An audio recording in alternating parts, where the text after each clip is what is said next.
कसबा पेठचे माझे सर्वांचे लाडके समाजभूषण सन्माननीय हेमंत भाऊजी रासने, त्याचबरोबर संभाजीनगरचे माझे महापौर सन्माननीय बापूजी घडामोडे यांच्या हस्ते आजच्या या बिझनेस मीटचं संभाजीनगरमध्ये अतिशय शानदार थाटामध्ये उद्घाटन होत आहे। हेमंतजी रासने आणि बापूजी घडामोडे यांचं या ठिकाणी ऑप्शन चालू आहे। महिला भगिनीच्या वतीनं अतिशय सुंदर सुरेल हा सोहळा संभाजीनगरमध्ये संपन्न होत आहे। त्याचबरोबर या ठिकाणी माननीय प्रकाश जितवटे, अनिलजी डांगरे, मोहनजी कोळपकर, अनिलजी भांडेकर, भास्कररावजी अंदोरे, राजेंद्रजी माळवे, निवृत्ती जुन्नरकर साहेब, मंदारजी सासवडे, दीपकजी पाथरकर, श्रीराम पाथरकर, बाळासाहेबजी रासने, विनायकजी रासने, गणेशजी त्रिभुवन, डॉक्टर मोहिरे साहेब, श्रीनिवास कवटे, अजयजी कुंभकर्ण, सो मंजुषा शिवडे, सो सुनीताताई विभारे, सो वर्षा धवन, सो स्मिता कानडे या सर्व मान्यवरांचं संभाजीनगर शहरामध्ये कालिका देवी संस्थानच्या वतीने सर्वांचं मनपूर्वक स्वागत आहे। कासार बिझनेस मीटचं उद्घाटन झालेलं आहे। जोरदार टाळ्या सर्वांच्या वतीने व्हायला पाहिजे। कालिका माता की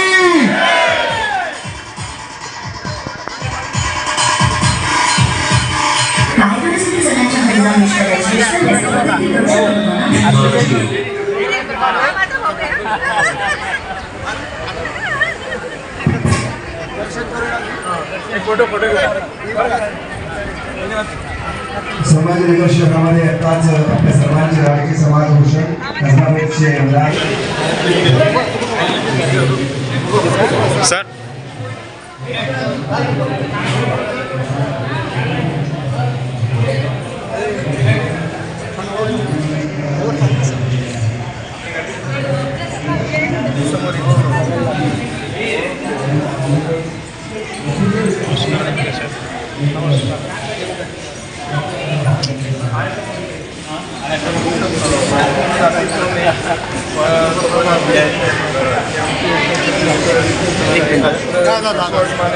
एक मिनट सर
सर्व स्टॉल धारकांना विनंती आहे, ज्या स्टॉलवर 2-2 जण असतील कृपया एका सदस्यांनी समोर यायचंय। मान्यवरांचं आगमन थोड्याच वेळामध्ये या ठिकाणी होईल। या सोहळ्याचं उद्घाटन आज कसबा पेठचे आमदार आपल्या सर्वांचे लाडके समाजभूषण हेमंत भाऊजी रासने, त्याचबरोबर संभाजीनगरचे माजी महापौर समाजभूषण भगवान बापूजी घडामोडे आणि पुण्यावरून आलेले सर्व महाराष्ट्रातील समाज बांधव सर्व पदाधिकारी त्यांच्या हस्ते या सोहळ्याचं उद्घाटन झालेलं आहे। आणि प्रत्येक स्टॉलवरती जाऊन ते प्रत्येकाची विचारपूस करतात, प्रत्येकाला प्रोत्साहन देत आहेत। थोड्याच वेळामध्ये ते या ठिकाणी येतील। माझी सर्व स्टॉल धारकांना विनंती आहे की प्रत्येक जण एक जण स्टॉलवरती थांबावं, बाकी समाज बांधवांनी समोर या ठिकाणी यावं ही विनंती आहे। प्रत्येक स्टॉल धारकांना माझी विनंती आहे, एक जण स्टॉल धारकांनी थांबावं, एकाने थांबावं, बाकीच्या समोर आलं तरी चालेल।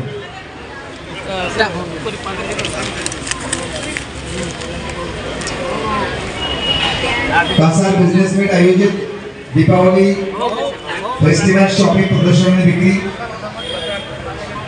संभाजीनगर शहरामध्ये नवे नवे महाराष्ट्रामध्ये पहिल्यांदा अशा प्रकारचा सामाजिक प्रयोग एका छताखाली सर्व व्यावसायिक या ठिकाणी येण्याचा प्रयत्न समाजामध्ये पहिल्यांदाच होत आहे आणि प्रचंड प्रतिसाद मला मिळतोय लास्टच्या 1.5 महिन्यामध्ये आणि आम्हाला सांगायला अतिशय आनंद होतोय या सर्वांचे असते या 5,000 वर्षापूर्वीची परंपरा अनुराग डंबाळे भेटतो मी तुला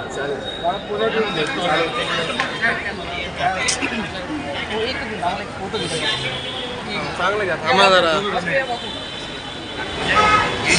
हेमंत भाऊजी रासने त्यांच्याबरोबर माननीय प्रकाशित विद्यापीठ माननीय श्री आनंदजी श्री नरेंद्रजी माळवे त्यांच्यासोबत आहे या सर्वांचे संभाजीनगरमध्ये कासा बिझनेस वीकच्या वतीनं आणि सर्व नियोजन समितीच्या वतीनं नवे नवे सर्व संभाजीनगरच्या समाज बांधवाच्या वतीनं सगळ्यांच्या टाळ्यांच्या गजरामध्ये मी बापूजींना विनंती करतो उत्कर्ष मंडळ पूर्णपणे कार्यकारी मंडळाला विनंती करतो की आपण त्यांचा भव्य दिव्य असा हा सत्कार सन्माननीय केशवजी कुंभकर्ण आदी सर्व इतर सदस्य यांना नम्रतेची विनंती की आपण आदरणीय हेमंत भाऊ रासनेंचा भव्य दिव्य असा हा सत्कार या ठिकाणी आयोजित करत आहोत आणि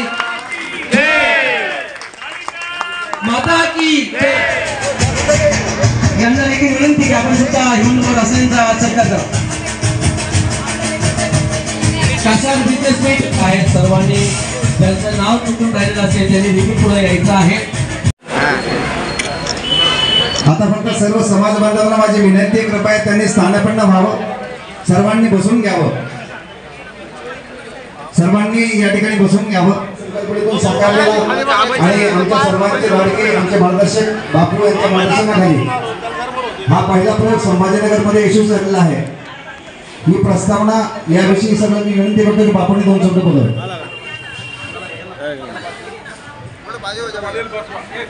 कालिका माता की अच्छा त्या उद्घाटनाला आपले लाडके आमदार राष्ट्रीय साहेब यांनी तरी या कार्यक्रमाचे उद्घाटन आपले हेमंत रासने त्याचबरोबर पुणे विकास समिती माजी अध्यक्ष आनंदजी डांगरे आताचे अध्यक्ष अनिलजी भांडेकर अजयजी कुंभकर्ण गोसावीजी त्याचबरोबर पुणे विकास समितीचे अध्यक्ष व त्यांचं कार्यक्षेत्र महाराष्ट्रभर पैठण शिवकासा संभाजीनगर पुणे विकास समितीचे अध्यक्ष अशा व्यवहारिकही त्याचबरोबर मंजुषाताई किवरे वर्षाताई ढवण सुताताई कानडे व सर्व पदाधिकारी आणि व्यासपीठावर बसलेले एवढे सर्व पुढे बसलेले महत्त्वाचे पदाधिकारी कार्यकर्ते व्यापारी बंधू स्टॉलधारक खरोखर आनंदाची गोष्ट आहे आपल्या सगळ्यांच्या मनात होतं की भाऊ तुमचा सत्कार ठेवायचा परंतु जी श्रीची इच्छा त्याप्रमाणे अचानक धरणाबामाला झालेला आहे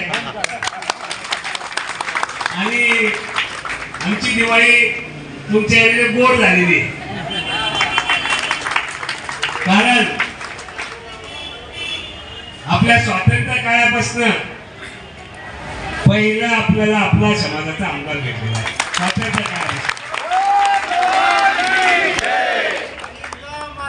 त्यांची वाटचाल तिथपर्यंत झाली कारण ते प्रख्यात धर्मयुद्ध हलवाई जे ट्रस्टी भक्त आहे त्यांचा आशीर्वाद आणि वडीलधाऱ्याचा आशीर्वाद सगळ्यांच्या याच्यामुळे त्याचे कष्ट या सगळ्यामुळे हे गोष्ट शक्य आहे आज एवढ्या व्यापामध्ये ते जेव्हा साथी गोष्टी झाली आणि आपल्या समाजाचं नुकसान झालं छोटे छोटे व्यवसाय तर त्यांची तळमळ भेट होईल किंवा आपल्या समाजाला काही सहारा नाही म्हणून आपण काहीतरी याच्याकरता केलं पाहिजे म्हणून त्यांनी फोनवर संपर्क केला पण तेथील कार्यकर्त्यांना सगळ्यांना सोबत घेऊन पुणे विकास समितीच्या माध्यमातून त्यांनी या सगळ्या व्यावसायिकांचं ज्यांचं नुकसान झालं पातळी असेल शिरूर कासार असेल त्याचबरोबर खालते म्हणजे हेमंत भाऊ रासने. कर्तृत्व आणि सामाजिक दायित्व जोपासणारे व्यक्तिमत्व म्हणजे हेमंत भाऊ रासने आणि संभाजीनगरचे आपले आदरणीय बापूजी गडामुळे. आपण पाठबळ दिलं पाहिजे. बापूंनी खंत व्यक्त केली, त्या खंतच्याही पुढे आपण गेलो पाहिजे. आपण खेकडा वृत्तीचे नाहीत, आपण साथीला प्रतिसाद देणारे आहोत, हाकेला ओ म्हणून देणारे आहोत. असो आपण त्या वृत्तीनं वागूया आणि एक समाज संघटन वाढवूया. यानंतर सन्माननीय आनंदजी डांगरे साहेबांनी विनंती करतो की आपण आम्हाला मार्गदर्शन करावं. आदरणीय हेमंतभाऊ रासने, बापूजी गडामुळे आणि उपस्थित सर्व मान्यवर, खरं तर समाज अनेक वर्षांपासून समाजाची इच्छा होती की आपला आमदार व्हावा आणि हेमंतभाऊ रासने यांच्या माध्यमातून आपल्याला देवीने आशीर्वाद दिला आणि आज हेमंतजी रासने हे आपल्या कासार समाजाचे आमदार म्हणून त्यांची निवड झाली आहे. बंधू भगिनींनो, हेमंतजी रासने राजकारणामध्ये सक्रिय आहेत, भारतीय जनता पार्टी आणि कसबा विधानसभा मतदारसंघाचे आमदार आहेत.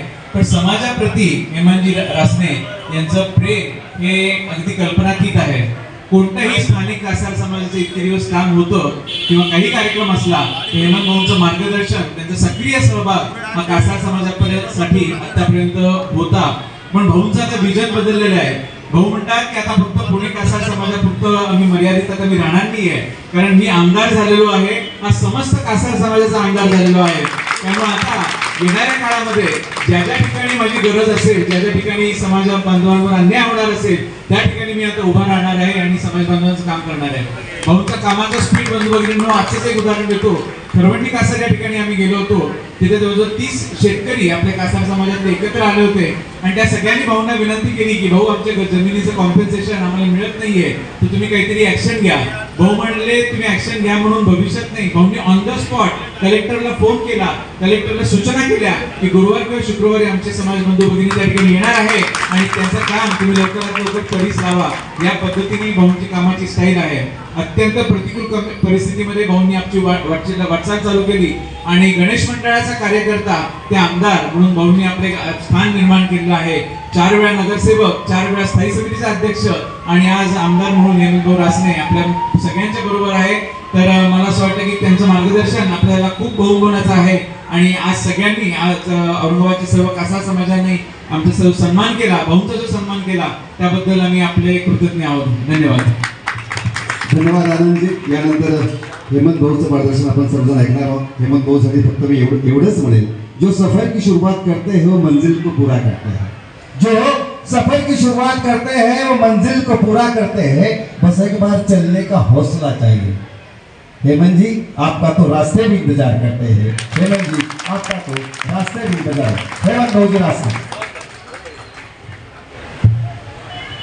संभाजीनगर कासार बिझनेस मीट या अभिनव उपक्रमाच्या उद्घाटन प्रसंगी मंचावर उपस्थित आमचे सर्व ठिकाणचे सहकारी, समाजातले समाज बांधव, पक्षातील सहकारी, आमचे नातेवाईक, आदरणीय या संभाजीनगरचे माझे महापौर प्रथम नागरिक आदरणीय बापूजी घरमोडे, आनंदजी भालेकर या ठिकाणी उपस्थित असणारा सगळा समस्त संभाजीनगरमध्ये आपला समाज बांधव, विशेष करून महेश कुंभकर्ण ज्यांनी या बिझनेस मीटचं मनोज कुंभकर्ण ज्यांनी या बिझनेस मीटचं संकल्पना 15 दिवसापूर्वी समाजासमोर ठेवली आणि समाजाने ते उचलून धरली. 15 दिवसात हे स्वरूप आहे. हीच आपली ताकद आहे. आपल्या कल्पकता आहे. कल्पकता आल्यानंतर ते आपल्याला इम्प्लिमेंट करण्याकरता समाजाची संघटित ताकद आहे. आणि आत्ताच बापूंनी सांगितलं की हा सुवर्ण संभाजीनगरमध्ये ह्या प्राईम लोकेशनमध्ये आपल्या उद्या असणारी वास्तू आणि ती वास्तू ज्यांच्यामुळे झाली असे ज्येष्ठ आपल्या इथं आहे. जे आपलं ज्येष्ठ घरमोडे साहेब असतील त्यांच्यावर सहकारी असतील आणि आज युवक त्याला एक चांगलं स्वरूप देऊ पाहत आहे. आणि अशा पद्धतीने या संभाजीनगरमध्ये असणारा समाज पुढे नेण्याचा प्रयत्न आपल्या माध्यमातून होतोय. आपण सुद्धा भाग्यवान आहात की ह्या मोठ्या शहराचं महापौरपद सुद्धा आपल्या समाजातील माणसाला भूषवता आलं आणि त्यावेळेस आपली सुद्धा मान या संभाजीनगरमध्ये उंचवली. आज या ठिकाणी येत असताना बापूंची माझी पैठणमध्ये भेट घेतली. गेली 2 दिवस ती मदत केली आणि ती करत असताना मला बरोबर घेऊन आली. कारण आम्ही मला म्हणला होता की बाबा आम्ही असं चाललो आहे, बाबा आम्ही तुम्हाला फोन लावून देतो. म्हणलं नको. आज बापूंनी सांगितलं की मी ज्यावेळेस आमदार म्हणून निवडून आलो आणि लगेच 2-3 महिने जत्रा होत्या आणि सलग जत्रेच्या ह्याच्यात प्रत्येक ठिकाणी माझं नाव टाकलं गेलं. परंतु मी ठरवलं होतं की यावर्षी कुठंच जायचं नाही. कारण या सगळ्या माझी बांधणी असेल, पक्षाचं काम असेल, मतदारसंघाची बांधणी, या सगळ्या विषयांमुळे एका ठिकाणी गेलो 2 ठिकाणी जाता नाही आलं तर ते उगाच गैरसमज होतो. त्यावेळेस मी काही जाऊ शकलो नाही आणि मी निश्चय केला होता की आपण 2 वर्षानंतर जेव्हा ठरवू तेव्हा सगळ्या ठिकाणी आपण जाऊ, असा मी तो निश्चय केला होता. परंतु ह्या मागील 2 महिन्यात 2-3 प्रसंग आपल्या समाजाच्या ह्याच्यात असे घडले. नेवाशाला एक दुर्दैवी प्रसंग घडला आणि त्यावेळेस त्या ठिकाणी जाणं आवश्यक होतं. तर त्या ठिकाणी मी स्वतः गेलो, समाजातील लोकांना घेऊन गेलो. आज अतिवृष्टीमुळं 5 ठिकाणी आपल्या समाजातील माणसांचं नुकसान झालं. नुकसान म्हणजे ह्या प्रलयाने फार उद्ध्वस्त झाला माणूस आणि अशा वेळेस त्याला आर्थिक मदत, शासकीय मदत आपल्या राज्याचे मुख्यमंत्री देवाभाऊंनी जवळजवळ 32,000 कोटीचं पॅकेज दिलं. त्या माध्यमातून त्या नुकसानग्रस्त माणसापर्यंत ती मदत शासनाची नक्की पोहोचेल. तिला वेळ लागेल, थोडंसं पुढं मागे होईल, पण ती मदत पोहोचेल. परंतु आज आपल्यावर अचानक एखादा प्रसंग घडला तर माणूस हा कोलमडून जातो आणि तो कोलमडून गेलेल्या माणसाला त्याला आधार देणं हे खूप महत्त्वाचं असतं आणि ते आधार देण्याचं काम करण्याकरता आज समाज ज्या आशेने माझ्याकडे बघतोय त्याकरता बापू त्याच्या खांद्यावर हात टाकण्याकरता मी आज त्या ठिकाणी गेलो. आणि आज या ठिकाणी मी ग्वाही देतो, ज्या ठिकाणी कासार समाजाचा माणूस आहे, मी फक्त कासार समाजापुरता मर्यादित नाही आहे, मी ह्या महाराष्ट्राचा माझ्या मतदारसंघातील 3 लाख लोकांचा दायित्व माझ्यावर आहे. त्याचबरोबर भारतीय जनता पार्टीचा मी कार्यकर्ता आहे, त्या पक्षाचं दायित्व आहे. महाराष्ट्रातील 13 कोटी जनतेने ज्या 288 जणांना निवडून दिलं त्या 288 मधला मी आहे. महाराष्ट्राच्या विकासाला गती देण्याकरताचा भाग म्हणून मी आपला प्रतिनिधी म्हणून मी तिथं आहे. संपूर्ण महाराष्ट्राचा, राज्याचा, देशाचा विचार करण्याचं काम हे माझ्याकडे आहे. परंतु हे असताना सुद्धा माझा समाज हा कुठंतरी माझ्या संवेदनशीलमधला एक भाग आहे. आज ज्या वेळेस अशा ठिकाणी कुठली तरी घटना घडती त्यावेळेस त्या समाजातील माणसाला त्याच्या खांद्याला कुणीतरी स्पर्श करण्याची आवश्यकता असते आणि त्या समाजातील, महाराष्ट्रातील कानाकोपऱ्यातील खांद्याला हा हात कायम त्याच्या खांद्यावर राहील आणि जोपर्यंत हा हात आहे तोपर्यंत समाजातील प्रत्येक घटकाच्या खांद्यावर राहील एवढं मी सांगतो. ज्या 2 वेळा मला ह्या कसबा मतदारसंघामध्ये निवडणूक लढवण्याची संधी प्राप्त झाली. विधानसभेचं तिकीट पक्षाने मला विश्वासाने दिलं. आमच्या पक्ष नेतृत्वाने त्या आमदाराचा विजय 288 मतदारसंघात साजरा झाला. माझ्या समाजातला एक घटक तो 2 घराचा असून माझ्याकरता काही ना काही करण्याचा प्रयत्न केला. त्या समाजातील प्रत्येक नागरिकाकरता काही ना काही करण्याचं माझाही प्रयत्न आहे. त्याकरता आपण एकमेकांच्या बरोबर राहू, समाजाला बरोबर घेऊन जाऊ आणि समाजाची प्रगती करू एवढंच या निमित्ताने बोलतो. आणि आज पुन्हा एकदा बापू व सगळ्या संभाजीनगरच्या टीमचं सगळ्यांचं, कारण आता सगळ्यांची नावं मला माहिती नाही त्यामुळे क्षमा करा. त्यामुळे बापू हेच समाजाचं प्रतिनिधित्व म्हणून त्यांचं आणि आपल्या सगळ्या टीमचं मनापासून धन्यवाद देऊन माझे 2 शब्द संपवतो. जय कालिदास. वर्षामध्ये आमच्या समाजामध्ये पहिल्यांदाच होत आहे. संभाजीनगरमध्ये हा आम्ही पहिल्यांदाच उपक्रम केलेला आहे आणि त्याला भरघोस प्रतिसाद आम्हाला सर्व समाजातून मिळालेला आहे. आपण सर्वजण या ठिकाणी मीडियाच्या वतीने आमच्या प्रचाराने प्रसार करतात, त्याबद्दल तुमच्या सर्व प्रसार माध्यमांचं आम्ही मनपूर्वक आभार मानतो. धन्यवाद. या ठिकाणी अनेक प्रकारचे स्टॉल आहेत. तुम्हाला कपड्याचा आहे, ज्वेलरीचा आहे, त्यानंतर कॉस्मेटिक आयटमचा आहे, त्यानंतर वेगवेगळ्या प्रकारच्या सर्व्हिस आहेत, इन्शुरन्स सर्व्हिस आहे, लायसन आहे, स्वादिष्ट भोजनाची व्यवस्था आहे, वेगवेगळ्या प्रकारचे स्टॉल्स आहेत. अशा अनेक प्रकारच्या या ठिकाणी स्टॉल्स आहेत आणि ग्राहक पूर्ण या ठिकाणी पूर्ण संभाजीनगरच्या एरियामधल्या या ठिकाणी येतात. बरोबर त्याचा प्रतिसाद आपण सर्वजण पाहतात. पण हे सगळं आम्ही जरी करत असतो तरी त्यामध्ये आपल्या सर्वांचा फार महत्त्वाचा वाटा आहे मीडियाचा आणि मीडियामुळेच आम्ही हे प्रत्येकापर्यंत पोहोचू शकतो. त्यामुळे पुन्हा एकदा आपल्या सर्व मीडियाचे मनपूर्वक आभार. धन्यवाद. दिवाळीच्या सर्वांना हार्दिक शुभेच्छा. मी केशव कुंभकर.